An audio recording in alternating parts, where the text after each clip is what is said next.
হাওরের মাঠে মাঠে পাকা ধান, সোনালী ফসল ঘরে তুলতে ব্যস্ত কৃষক।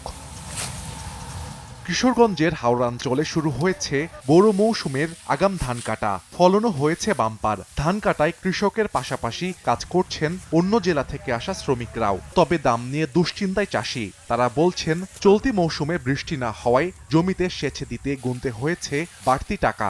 এছাড়া কৃষি উপকরণের মূল্য বৃদ্ধির কারণে উৎপাদন খরচ বেড়েছে।